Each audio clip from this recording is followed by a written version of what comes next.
welcome again to the Race Dental webinar series for our academy. Today we're talking dentures.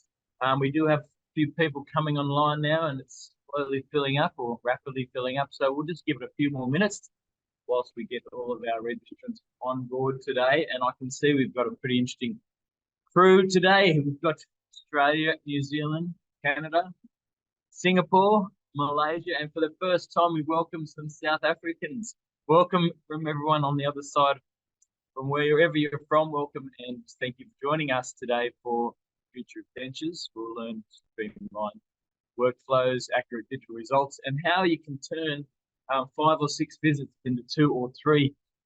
So if you have any questions, please fill the questionnaire in at the bottom, and we'll deal with those at the end of today's webinar. But well, let's just jump straight into it today. Future of Dentures. Really demystifying where we're at with digital workflows. I'm going to show you what we do today to deliver digital dentures. But before we go to the future of dentures, let's go back a little bit just for some a little bit of a laugh here. Some earliest evidence of ancient dentistry on a mummy from ancient Egypt. So this is a little bit of Crown and Bridge, bit of creativity from 2000 BC. You can see here George Washington's denture, predominantly made of wood and ivory. In the 1830s, they really started the aesthetics, the anterior aesthetics. These were hippopotamus ivory carved dentures, and the anteriors were real human teeth. They'd find people on the battlefields and remove their anteriors and place their anterior real dentition into the dentures. So they were really focused on aesthetics at this stage. Vulcanite was invented in 1843. The gentleman who invented this was really the mindset for a long time. And I'm showing my age. I can remember one of these being repaired in my father's laboratory when I was a young man. You could smell it through the place for days.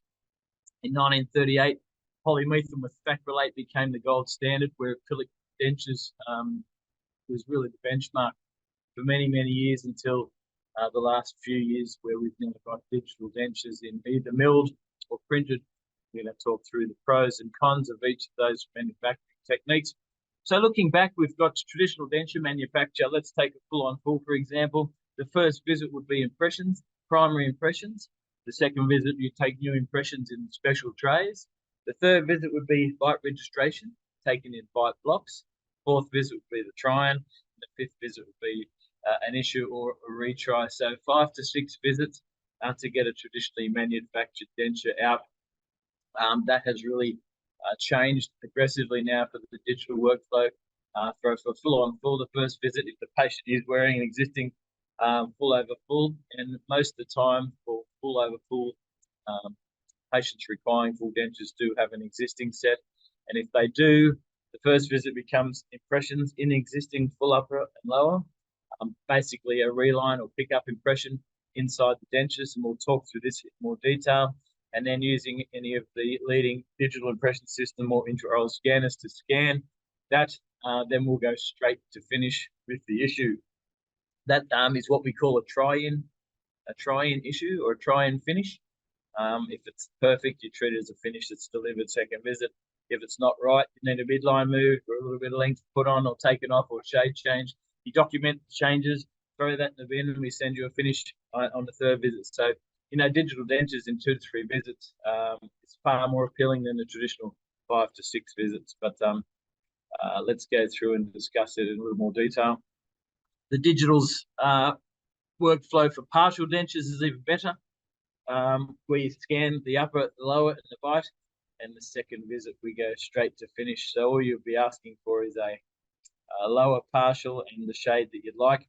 And what I like about these printed lucitone material, which again I'm going to talk about in a little bit more detail in a few more slides, but you can see in these areas circled here where we've just engaged in the adjacent undercut or the desirable undercut of the adjacent tooth with a little bit of an eye-bar technique, so we can deliver a certain amount, or at least the easier cases without clasps, without any metal clasps.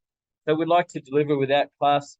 These retention on these is very good, but it's real patient specific. This patient is a little long in the tooth, so we've got some real nice some adjacent desirable undercuts, which allows the denture to lock in there and enables the technician to deliver these partial restorations without metal clasps.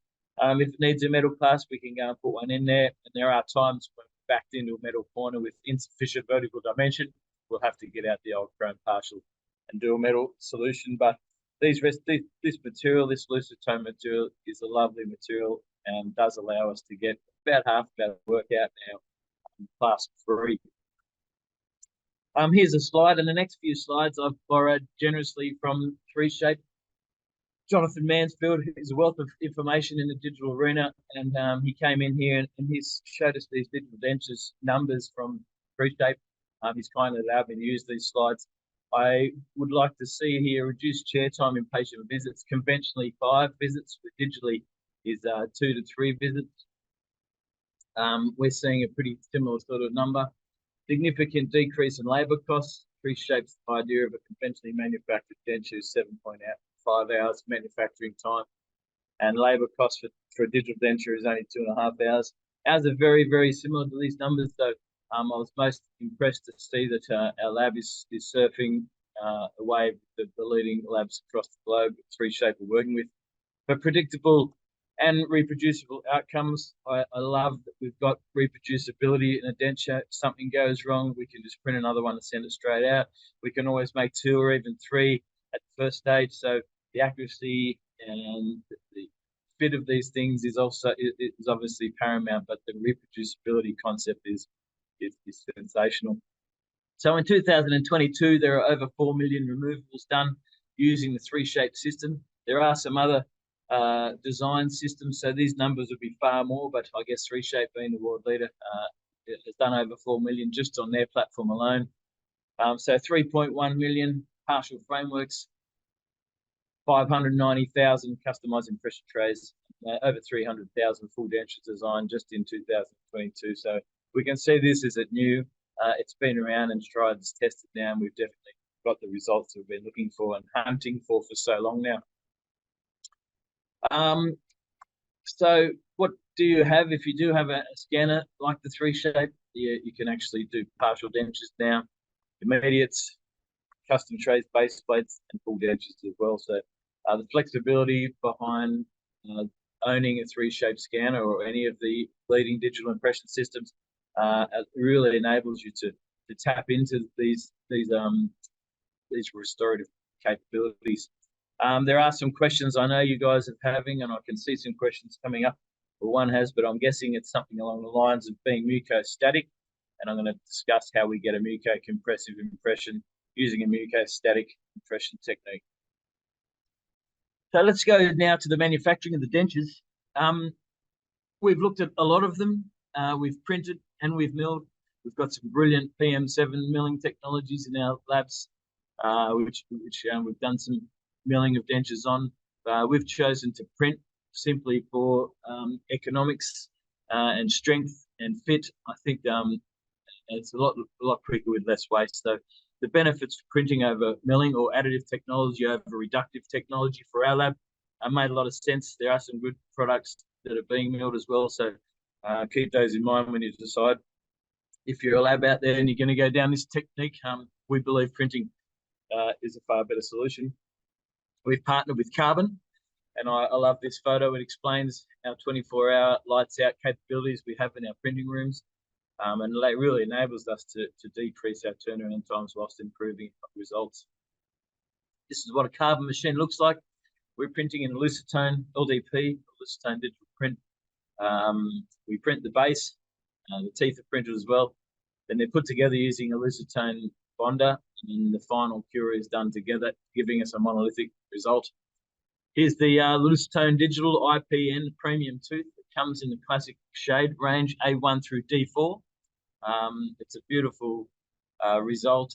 The thicker the product in the cervical area, thinner the incisal edge, creates a little bit of translucency, a natural translucency, so you don't get that monolithic or monochromatic finish that some of these prints enable. If you get the design of your teeth right, you can really show the light refracting through the incisal edge. They look really nice.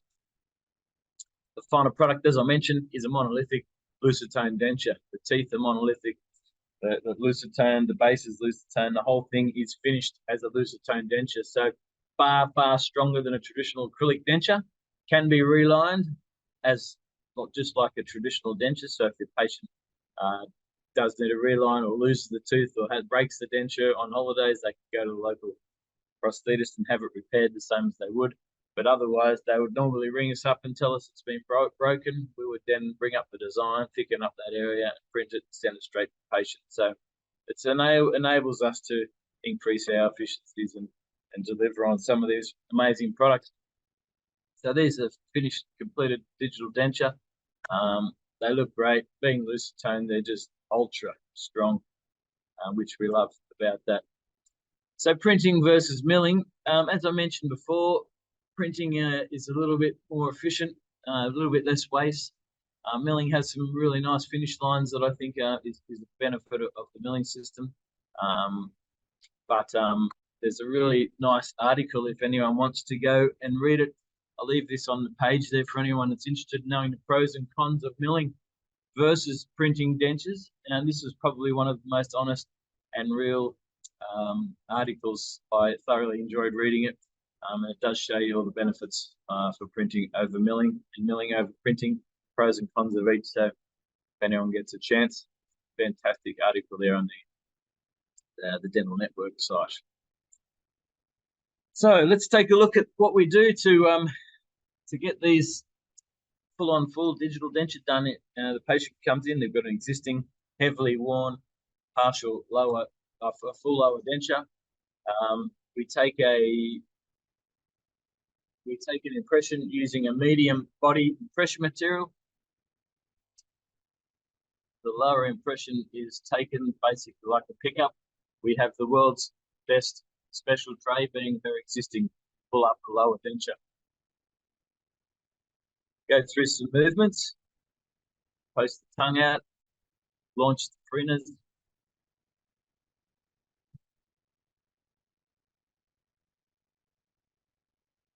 Until that sets before we go on to the upper. Here's the full lower impression. You can see if it does cover the teeth, you need to remove it. So it's just covering the peripheries, and then you can go on to the upper. With the upper, we recommend a light body material, being so much more landmarks in the upper with tuberosities and freenas and rugae and pillars. It's a little bit difficult to get it out using a heavy body, so we recommend using a light body impression material for your full upper impression. It removes any waste for gagging purposes. Close it in right.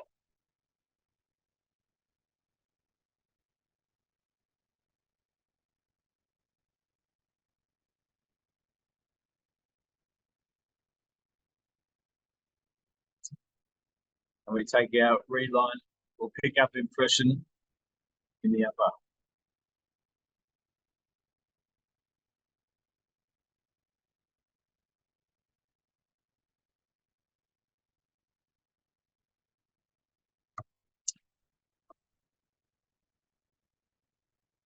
That becomes a little bit more difficult using a medium body, and that removal is a little bit easier when you're using the light body. So here's the full upper impression, taglio surface, occlusal surface, both sides of it. And I wanted you to take note here, the detail in the periphery area. The better the detail there, the better fitting your denture will be. This is a beautiful impression, exactly what we need to get a digital denture out first time. Should make it real easy.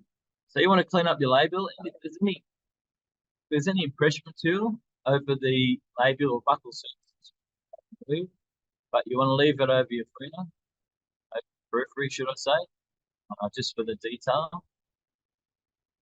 And we will remove it everywhere else for a number of reasons. One, the scanner can pick up the bite. And two, the designers know exactly where to place each tooth.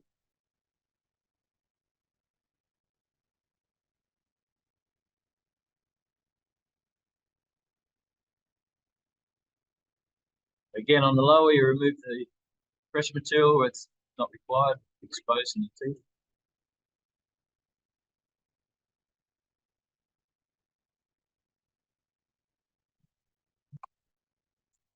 And there's our full upper in light body and our full lower reline impression or pickup impression, muco-compressive impression and lower. They're both now ready for scanning. So if you get your scanning out, preferably one of the leading scanners, and you want to sweep it in this fashion here, sweep up, tuberosity, inside of the tuberosity, the outside of the tuberosity, up palate, up to the farina, and rolling the scanner up around the anterior and around the anterior again, rolling the scanner up through before going over to the palate. At that stage, we let the system optimize before we flip the scanner over or flip the denture over, start scanning the other side. Again, it's a rolling motion across the upper, the buccal, similar, very similar to 3Shape's scan protocol for going around the occlusion, incisal occlusion, then around the lingual, same way. So if you follow this scan path, you should get a pretty good result. And for anyone that's got the Trios 5, you're going to love this. AI technology in the 3Shape really enables you to get this done fast, accurately, and easy. It's a fantastic system to use. One we're using here is a full, it does the job beautifully. Let's show you how we scan the fitting surface. So rolling in the tuberosity, starting on one side, it doesn't matter which side. Rolling the scanner, picking up as much data as you can, farina, palate, farina, the palate, and then stopping to optimize whenever you need to. It does take a little bit longer to scan a denture than it does the patient's mouth, because we've basically got twice the surfaces to do, not just one. That's a fitting surface and a occlusal surface. So it's probably going to take you double the time to take an impression of a denture or a muco-static impression of a pickup denture. It's optimizing now, which we're happy to let it do.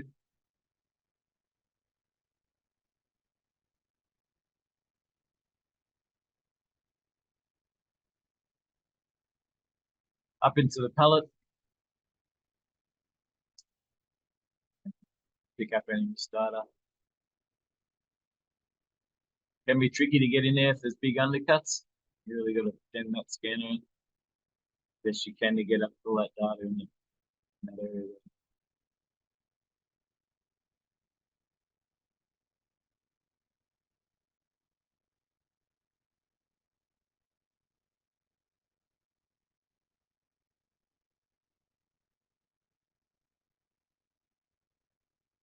Managed to get most of those undercuts out of there. Can be a little bit tricky. This is a pretty tough case. A good example to be showing.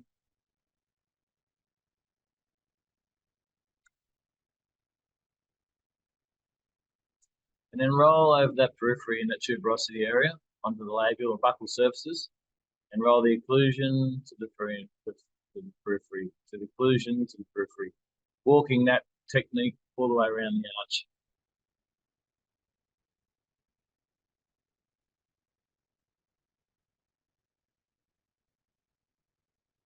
Again, the detail with the Trios 5 makes it a lot easier for this step here, but you see the scanner doing a great job of it.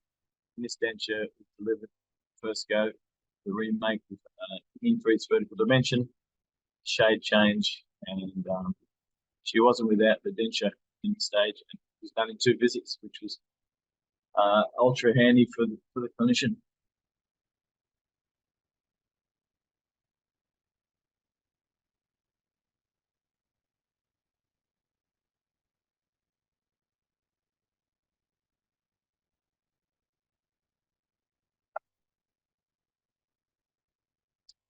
So we're scanning lower here. It's the same technique. It's going to start on the fitting surface in one end. It doesn't matter what side. You roll the scanner up and down.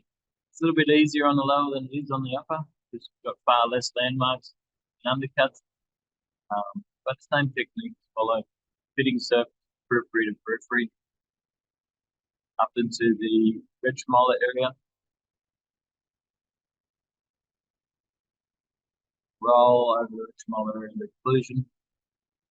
And you'll normally stop here and do a bit of an optimize. The system is being politely optimizing halfway.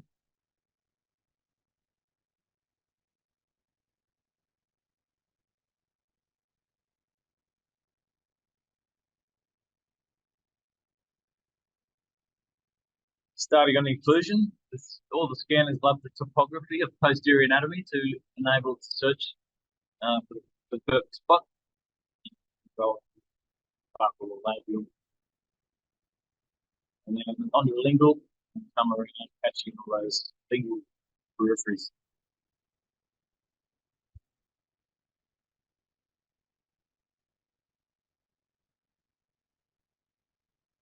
Optimizing before finalizing the lingual of the fourth quadrant.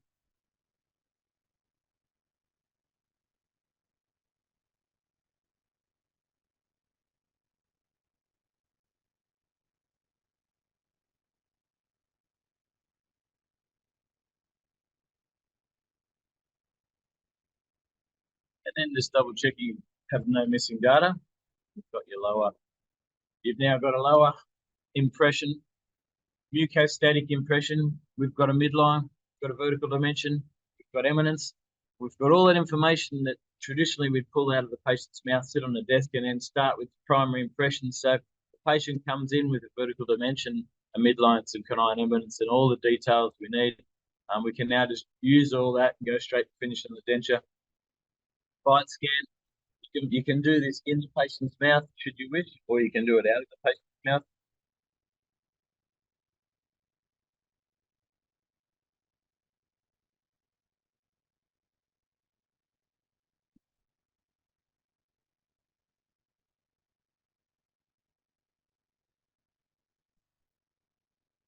Bring to the bite on the other side.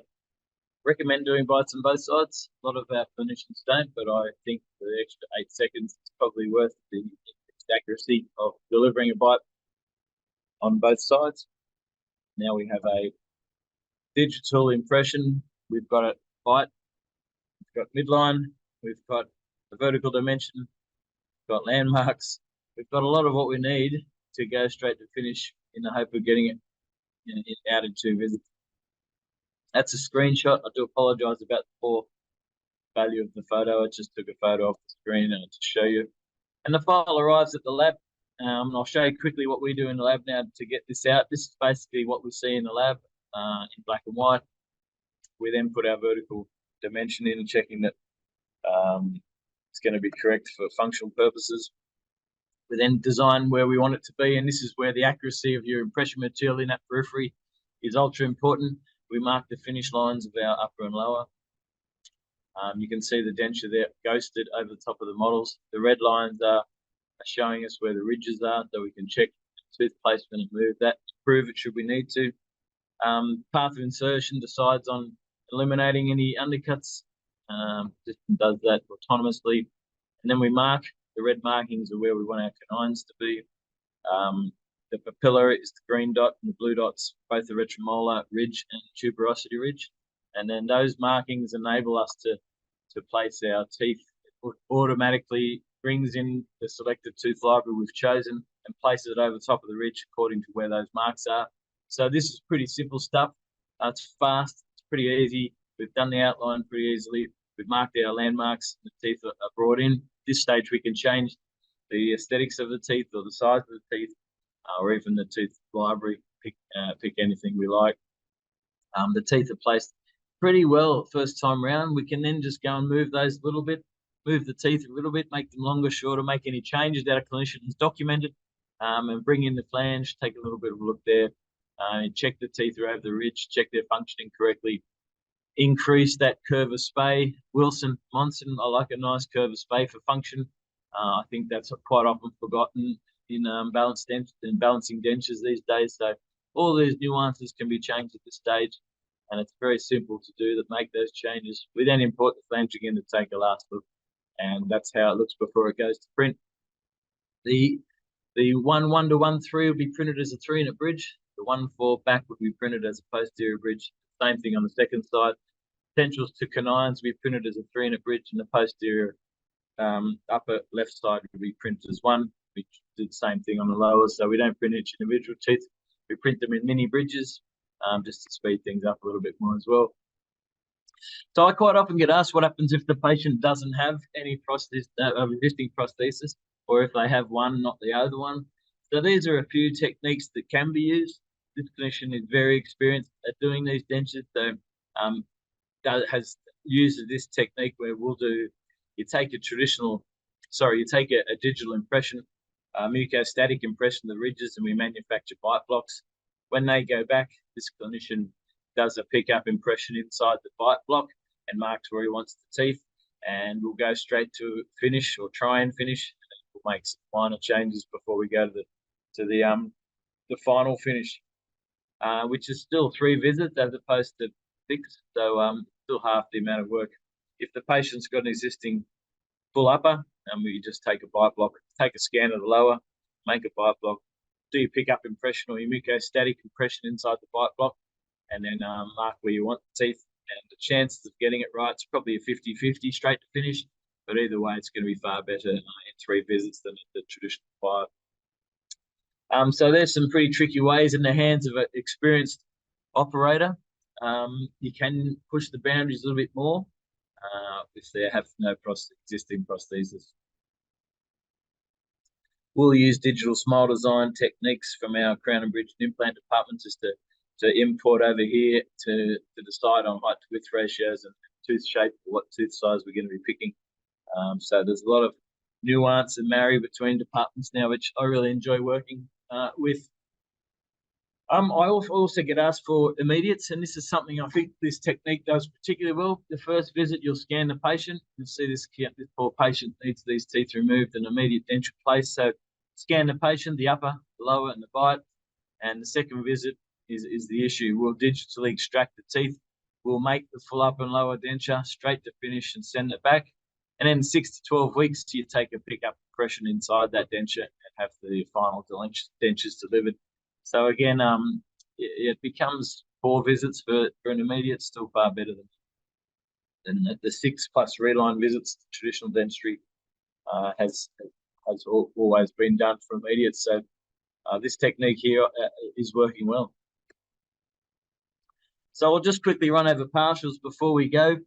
Partials are even easier. We've got a vertical dimension. We've got an upper and lower and a bite scans. It's fantastic. Same thing, you can see the red dots placed where the canines are. The posterior dots placed in the tuberosity or retromolar areas, highlighting that central fissure area. The path of insertion is determined, and this is a good case because we've got, again, you can see the adjacent teeth have strong, desirable undercuts, enabling us to manufacture a denture. You can see the ridges here, the fissure areas here, the teeth are placed. We can move those around and butterfly them accordingly. This is a tricky case because I had to put 2 teeth into a narrow space, but managed to do it. We didn't need to butterfly. We then tell the system where we want our flange to be. And being a semi-flexible material and a digital design means there's a better chance not to place metal clasps. But if we need to, we could just place one over the back here.